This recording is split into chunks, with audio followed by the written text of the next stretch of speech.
Buen día, maestra. Nosotros somos el equipo número 3 del Laboratorio de Bioquímica 1 y a continuación le vamos a presentar nuestro video seminario de la práctica número 6, que es formación de osazonas. El equipo está conformado por Magali Pérez, Omar Marín Chávez y una servidora, Ana Aparicio.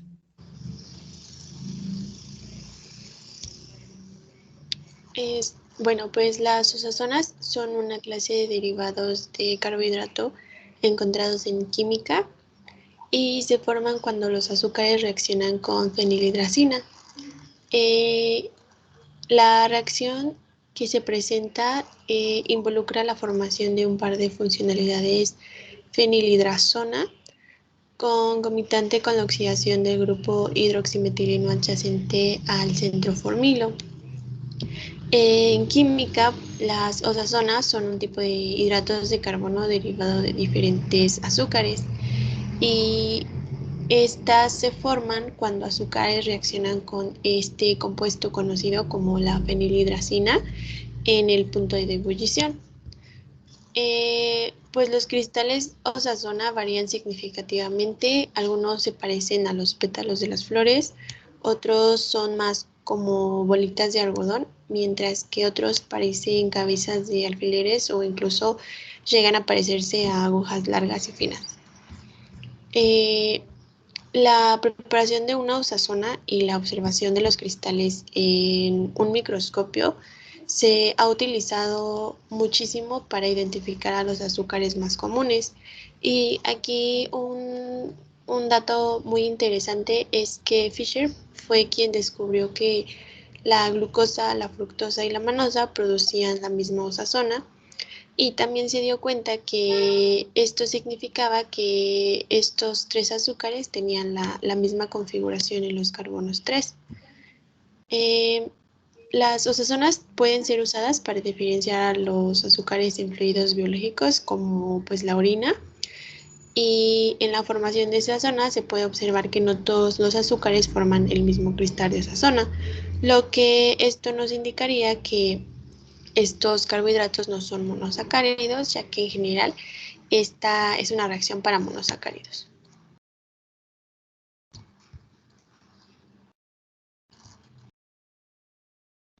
Bien, pues en esta práctica tenemos dos objetivos para que se cumplieran. El principal es que se identifique la presencia de carbohidratos en una solución problema mediante la prueba de Mollis. Y el segundo es que se identifique el azúcar presente en la solución problema por la formación de esas zonas. Utilizaremos algunos materiales como un tubo de ensayo, dos portaobjetos, dos pipetas, balanza granataria, un agitador, un baño María y un microscopio. Y algunos reactivos como la solución problema 0.01 molar, agua destilada y clorhidrato de fenilhidracina. Y acetato de sodio. La metodología que llevamos a cabo fue que se pesaban 2 gramos de clorhidrato de fenilhidracina y 3 gramos de acetato de sodio. Estos se mezclaban cuidadosamente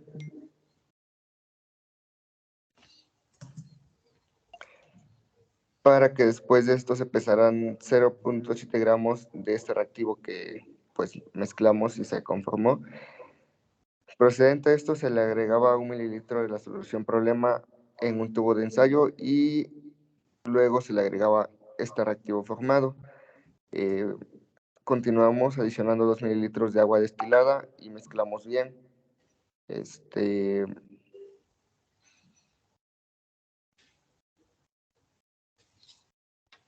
Procedemos a tapar el tubo con un algodón y lo colocamos en el baño María hasta llegar al punto de ebullición.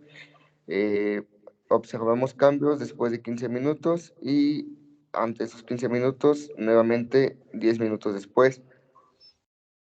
Después returamos un portaobjeto para que cuando saquemos el tubo y dejemos enfriar, coloquemos los cristales en él. Después de colocarlos en él, se mete al congelador durante 7 minutos a una temperatura de 0 centígrados y se observa los cristales en el microscopio. Algunos resultados que obtuve que, por ejemplo, a los 15 minutos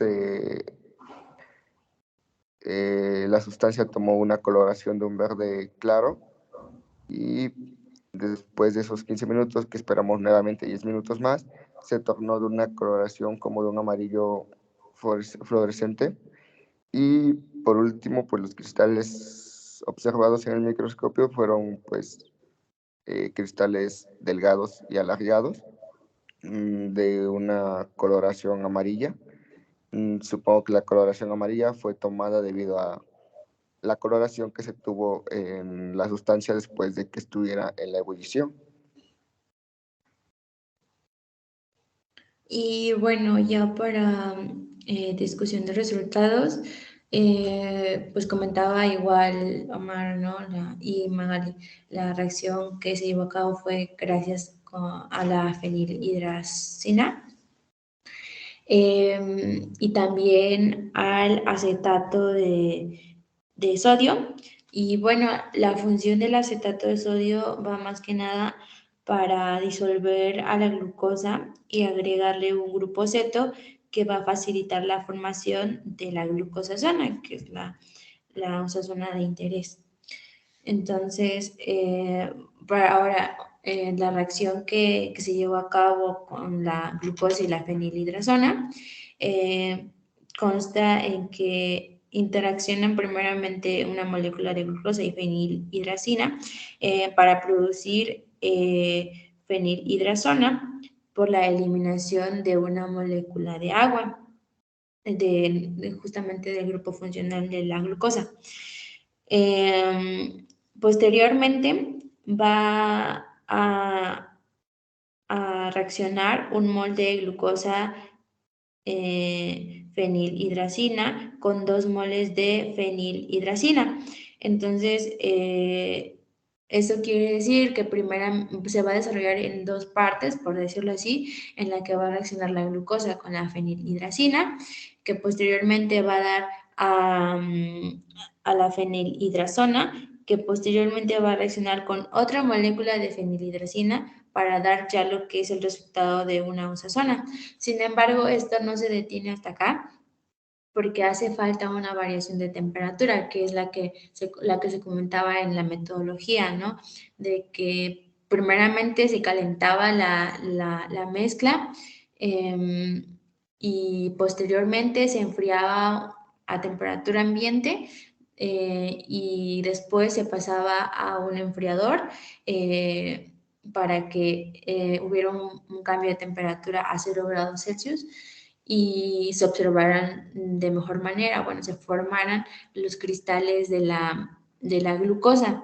Y esto tiene mucho sentido porque lo mismo pasa cuando estamos en casa y queremos poner a congelar agua, por ejemplo, ¿no?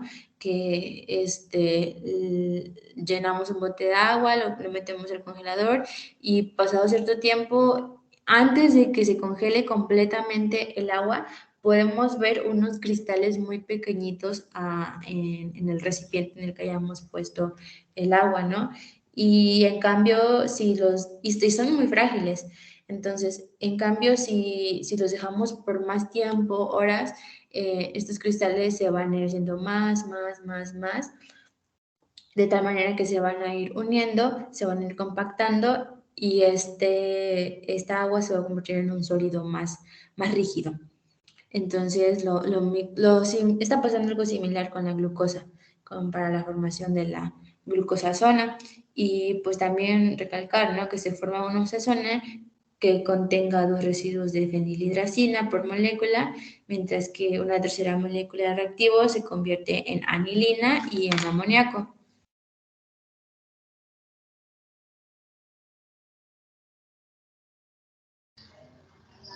Bueno, y pues mediante esta práctica podemos concluir que cuando se forma una usazona, se destruye el centro asimétrico adyacente al grupo carbonilo y la conformación de la porción restante de la molécula en este caso no se afecta.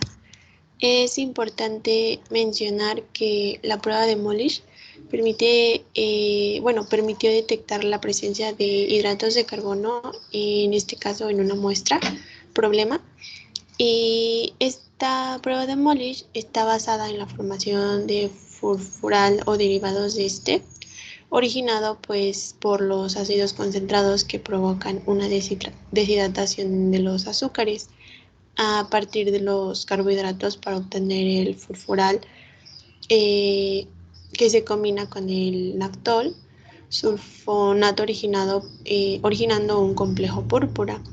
Esta reacción es muy sensible puesto que soluciones en este caso de glucosa, que fue la muestra problema, tan positivo para la prueba. En general, pues los azúcares son solubles en agua y difícilmente pueden recristalizarse. Presentan un punto de fusión bien definido, por lo cual este tipo de derivados se utiliza para caracterizar a ciertos carbohidratos. La fructosa, en este caso glucosa, que fueron los cristales que obtuvimos, y maltosa pueden formar la misma osazona, y esto ya se había explicado antes, que esto es debido a que estos tres carbohidratos tienen la misma configuración de los átomos de carbono, en este caso el 3, el 4, el 5 y el 6. Y por último, es importante mencionar que se logró observar, pues en este caso los cristales, ya que un paso fundamental para esto era hervir los compuestos y posteriormente congelarlos para así observar perfectamente los cristales a microscopio. Y bueno, esto se debe a que estas osazonas tienen un punto de difusión bien establecido. Y bueno, pues ya casi para finalizar nuestro seminario, hay unas preguntas que se tienen que contestar relacionadas al fundamento de este, ¿no? Entonces, la característica de las osazonas es más que nada su formación de cristales, ¿no? Entonces, las experimentaciones que se han hecho anteriormente con varias personas se han capturado imágenes de osazonas, en este caso de azúcares, que se dan como respuesta de la reacción de la fenilhidracina, ¿no? Por lo cual se han descrito de la siguiente manera. La glucosazona, que es la osazona de la glucosa, presenta esta característica. En este dibujo podemos ver que son cristales como con forma de agujas o plumas, que yo los relaciono más que nada con el diente de león, porque podemos ver que son como que uniones muy pequeñas como de agujas que se van uniendo en un extremo y son muy finas, muy delgadas, que en su conjunto se pueden unir, se pueden compactar y hacer una especie de como una flor, pero, o sea, más compacta en el centro y en los extremos un poquito más separada, ¿no? Y esto, si lo comparamos con los resultados obtenidos, podemos ver que hay una gran similitud. Por otro lado, está la galactosazona, que es la osazona de la galactosa, que tiene una forma aplanada, que casi no se ve muy bien, pero son cristales un poquito más gruesecitos que la glucosa, que los de la glucosa, y están aplanados justamente, que si los unimos aparentan como igual una forma de una flor, ¿no? Una flor como que chata, por decirlo así, porque está plana. Y por otro lado está la arabinosazona, que igual forma agujas agrupadas en bolas, pero a diferencia de la glucosazona, estas no están tan unidas, no son muy densas, o sea, son agujas delgadas igual, pero que no están tan unidas, tan agrupadas como la glucosazona. Para el caso de la lactosazona, que es la osazona de la lactosa, las agujas son finas y son agrupadas en bolas. Aquí se ven muy oscuras porque están agrupadas en bolas. Por otro lado tenemos a la maltosazona, que son las osazonas de la maltosa, que tienen igual la característica de ser agujas aplanadas, como las galactosazona, y a diferencia de estas, las maltosazonas van a formar en su conjunto como estrellas o solecitos. Aquí no se ve muy bien, pero sí en conjunto forman como una estrella o varios solecitos con varios picos.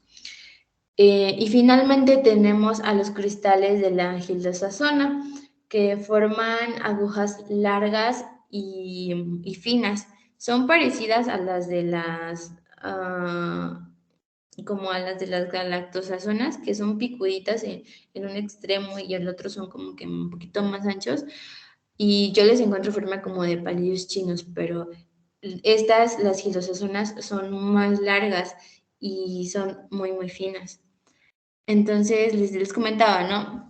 En el caso, si comparábamos a los cristales ya obtenidos en otras experimentaciones, los cristales de la glucosazona tienen esta apariencia y comparándolos con nuestros resultados, podemos ver que justamente son muy similares, son súper delgados, súper finos como agujas. Entonces, de esta manera es que se pudo determinar que los cristales observados de la solución problema eran de glucosa. Ahora, la estructura, como les decía, que se identificó fue la glucosa. Aquí podemos ver su estructura desarrollada de la glucosa, que posteriormente podemos pasarla a una estructura de Howard, que es como está ciclada, y se define como beta de glucosa porque podemos ver que el OH de su carbono numérico está en la parte superior en este extremo. Y aquí podemos ver de igual manera la formación de la glucosazona, o sea, la reacción que está pasando entre la fenilhidracina con la glucosa para dar el componente que posteriormente se va a formar la glucosazona. Y bueno, el fundamento de las osazonas ya se había explicado aquí en la discusión de resultados, en donde pues podemos ver que una molécula en este caso de glucosa, pero bueno, aquí estamos viendo un esquema de la formación con